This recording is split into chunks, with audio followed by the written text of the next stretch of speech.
Bonjour à tous, bienvenue sur cette nouvelle vidéo. Alors l'objectif est donc de faire le bilan des 4 scénarios qu'on a fait précédemment sur les 4 vidéos. Donc l'objectif c'est donc de regarder un peu tout ça. Donc est-ce que c'est normal d'avoir 4 scénarios différents pour un même projet? Eh bien c'est possible d'avoir ça, puisque si vous demandez à 4 personnes différentes de vous demander un rendement pour un même projet, vous pouvez avoir 4 scénarios différents, 4 rendements différents, parce que chacun a sa méthode de calcul. Est-ce qu'il y a une meilleure méthode de calcul? Pas forcément. Mais il faut juste simplement savoir ce que vous calculez et le sens de ce que vous calculez. C'est ça qui est important. Il faut être dans le même référentiel, en tout cas quand vous comparez entre investisseurs les différents calculs de rendement. Il faut être sûr de prendre le même référentiel. Est-ce que c'est le scénario 1? Est-ce que c'est le 2? Ou est-ce que c'est autre? Mais il faut être sûr d'être dans le même référentiel pour calculer les mêmes projets. Le rendement des mêmes projets. Alors qui a intérêt à vous donner tel ou tel rendement?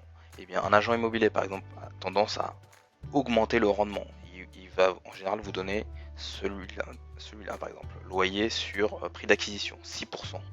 Mais si on est un peu plus honnête en tant qu'investisseur, on devrait plutôt donner celui-là, loyer hors charge sur les frais d'acquisition globaux, 5,56. Et encore là je n'ai pas tout pris en compte. Qui aurait tendance à surévaluer comme ça? C'est quelqu'un qui serait peut-être pas honnête quoi, ici, pour les 6,72%. Donc ça c'est pour ça que c'est important de savoir exactement comment la valeur a été calculée, et vous devez absolument la retrouver de votre côté aussi. Mais finalement quel est le sens de cette rentabilité? Eh bien j'ai ajouté un nouvel indicateur qui vous permet de savoir quel est le sens concret de ce rendement. Pardon. Donc on retourne sur Caramel.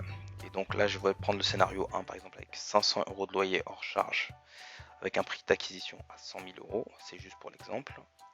Et donc j'ai rajouté un indicateur qui va s'afficher en jaune pour la vidéo.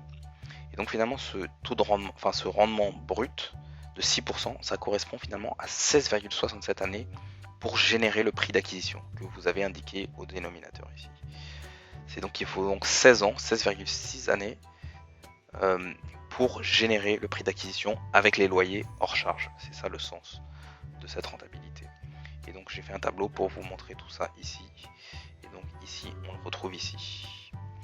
Et donc ici par exemple les 14,8, ça veut dire qu'il faut 14,8 années pour générer 100 000 € avec un loyer charge comprise de 560 €. Pour le 4 par exemple, il faut donc 16 années pour générer 108 000 € avec un loyer charge comprise de 560 €.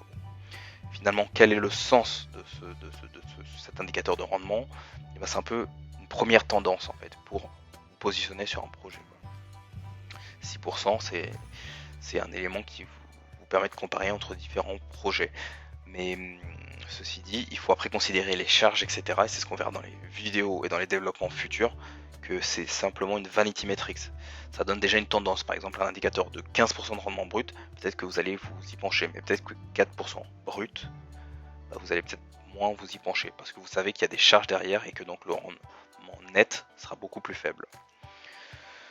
Donc voilà, donc n'oubliez pas de vous abonner sur la chaîne pour suivre les nouvelles vidéos, les nouveaux développements futurs qui vont venir petit à petit. Et voilà, donc merci à vous, au revoir.